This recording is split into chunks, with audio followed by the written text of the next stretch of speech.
Accrochez-vous, car voilà une nouvelle qui fait tourner toutes les têtes. L'Iran serait en train de s'aventurer là où aucun pays n'a jamais osé poser les pieds.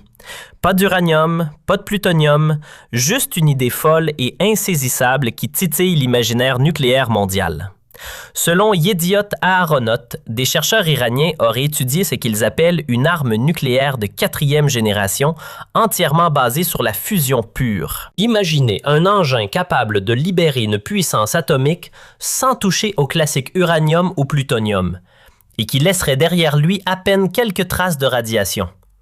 Oui, vous avez bien lu, une bombe presque fantôme, défiant toutes les règles de la physique connue. Le rapport indique qu'il n'est pas clair pourquoi l'Iran poursuivrait une voie aussi techniquement extrême, étant donné que les armes à fusion pure sont largement considérées comme au-delà des capacités scientifiques actuelles. Les analystes israéliens suggèrent plusieurs motifs possibles, notamment une tentative d'obscurcir l'intérêt continu pour les armes nucléaires conventionnelles, de contourner les règles internationales de non-prolifération ou de développer une expertise scientifique avancée qui pourrait raccourcir les délais de développement futurs. Une autre théorie est que l'Iran cherchait de l'expérience dans la physique nucléaire hautement complexe, même si la voie de la fusion elle-même n'était jamais censée réussir. Ces affirmations s'alignent largement sur les reportages de cette semaine du Washington Post qui ont déclaré que les services de renseignement américains et israéliens ont commencé à collecter des informations en 2023, indiquant que l'Iran explorait plusieurs voies d'armes nucléaires. Selon le Post, le renseignement américain a évalué que les chercheurs iraniens étudiaient également un dispositif de fission rudimentaire, un dispositif qui pourrait être construit plus rapidement si les dirigeants de Téhéran renversaient leur interdiction de longue date des armes nucléaires. En revanche, la recherche sur la fusion était considérée comme aspirationnelle et, selon les analystes américains et israéliens, hors de portée de l'Iran. La notion d'arme à fusion pure représente l'un des défis scientifiques les plus complexes de la physique nucléaire. Contrairement aux armes nucléaires conventionnelles qui utilisent la fission de l'uranium ou du plutonium, ou aux armes thermonucléaires qui utilisent la fission pour déclencher la fusion, une arme à fusion pure déclencherait directement une réaction de fusion sans matériau fissile.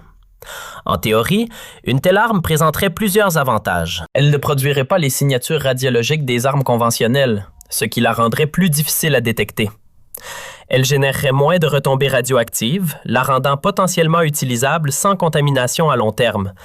Et elle ne nécessiterait pas d'uranium ou de plutonium enrichi, contournant ainsi les contrôles internationaux sur ces matériaux. Mais voilà le problème. Aucun pays n'a jamais réussi à construire une telle arme. Les États-Unis, malgré des décennies de recherche et des milliards de dollars investis, n'ont pas maîtrisé la technologie. La Russie, la Chine, la France, le Royaume-Uni, aucun d'entre eux n'a réussi. La raison est simple. Déclencher une réaction de fusion nécessite des températures et des pressions extrêmes que seule la fission nucléaire a pu atteindre de manière fiable. Alors, pourquoi l'Iran explorerait-il une voie technologique aussi difficile? Les analystes israéliens proposent plusieurs théories. La première est que la recherche sur la fusion pourrait servir de couverture pour un programme d'armes conventionnelles. Si l'Iran peut prétendre qu'il ne recherche que des technologies avancées de fusion, il pourrait échapper à certains contrôles de non-prolifération tout en développant une expertise qui s'applique également aux armes de fission. La deuxième théorie est que l'Iran pourrait chercher à développer une expertise scientifique de pointe qui pourrait être appliquée à d'autres programmes nucléaires.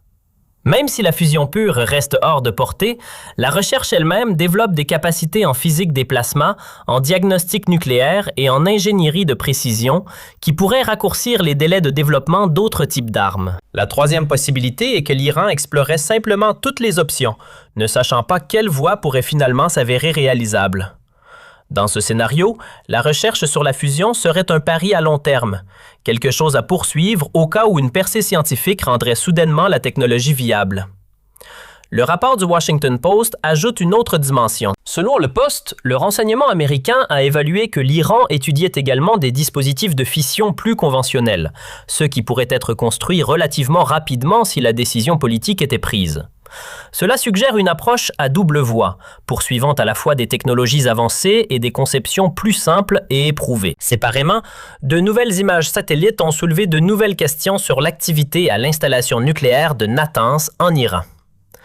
Endommagé lors du conflit de juin, l'Institut pour la science et la sécurité internationale affirme que des images de décembre montrent l'Iran plaçant des panneaux sur un bâtiment d'enrichissement détruit, dissimulant peut-être des efforts de réparation ou de récupération. Natanz est l'une des installations d'enrichissement d'uranium les plus importantes de l'Iran. Elle a été la cible de sabotage et d'attaques à plusieurs reprises au fil des ans, notamment une explosion en 2020 largement attribuée à Israël et les frappes aériennes de juin de cette année. Les dommages causés par les frappes de juin étaient censés avoir mis hors service une partie importante de la capacité d'enrichissement de l'Iran. Les nouvelles images satellites suggèrent que l'Iran pourrait travailler à restaurer ses capacités. Les panneaux placés sur le bâtiment endommagé pourraient servir plusieurs objectifs. Ils pourraient protéger les équipements de réparation des éléments, dissimuler l'activité aux satellites de surveillance ou simplement couvrir les dommages pour des raisons de sécurité ou de morale. L'Institut pour la science et la sécurité internationale, dirigé par l'ancien inspecteur de l'Agence internationale de l'énergie atomique David Albright, a une longue histoire d'analyse des activités nucléaires iraniennes à travers des images satellites commerciales. L'Institut a fréquemment identifié une activité suspecte que Téhéran n'avait pas déclarée à l'Agence internationale de l'énergie atomique. Si l'Iran reconstruit effectivement les capacités d'enrichissement endommagées à Natanz, cela soulèverait de sérieuses questions sur l'efficacité des frappes conjointes et sur les intentions à long terme de Téhéran. Les frappes étaient censées mettre Natanz hors service pendant des années. Si l'installation est opérationnelle en quelques mois, cela suggérerait soit que les dommages étaient moins graves que rapportés initialement, soit que l'Iran a investi des ressources importantes dans une récupération rapide. Au milieu de tout cela, un porte-parole de l'Organisation iranienne de l'énergie atomique a fait une affirmation brutale. Behrouz Kamalvandi a déclaré que l'Iran a réalisé des avancées nucléaires majeures et pourrait construire une arme atomique avec peu de difficultés s'il choisissait de le faire. Kim Malvandi soutient que, contrairement aux centrales nucléaires qui nécessitent un contrôle constant du combustible et une précision technique, une bombe est plus simple. Elle n'a pas besoin de réaction soutenue et explose instantanément. Il affirme que l'Iran a maintenant atteint ce qu'il appelle le bord du pouvoir dans la science nucléaire, prétendant qu'il n'y a plus d'inconnus dans le domaine. Ces remarques sont extraordinaires. Un responsable iranien déclare publiquement que son pays possède le savoir-faire technique pour construire une arme nucléaire. C'est une déclaration qui va bien au-delà de ce que les responsables iraniens disent habituellement. Téhéran a constamment maintenu que son programme nucléaire est pacifique et que les armes nucléaires sont interdites par une fatwa du guide suprême Ali Khamenei. Alors pourquoi Kamalvandi ferait-il une telle déclaration maintenant? Plusieurs explications font possible. La première est la dissuasion. En déclarant publiquement que l'Iran pourrait rapidement construire une arme s'il le souhaitait, Téhéran pourrait tenter de dissuader de nouvelles attaques israéliennes ou américaines. Le message serait que frapper l'Iran pourrait déclencher une décision de franchir le seuil nucléaire. La deuxième possibilité est la fierté nationale. Après les frappes de juin qui ont endommagé les installations nucléaires iraniennes, Téhéran pourrait vouloir projeter la force et la résilience. Déclarer que le programme nucléaire de l'Iran est plus avancé que jamais envoie un message à la fois à la population nationale et aux adversaires étrangers que les frappes ont échoué à atteindre leurs objectifs. La troisième explication est le positionnement de négociation.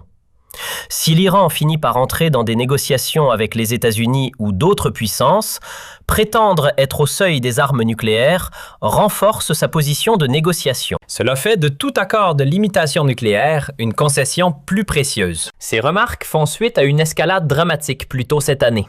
Une guerre de 12 jours en juin qui s'est terminée par des frappes aériennes américaines sur 3 installations nucléaires iraniennes.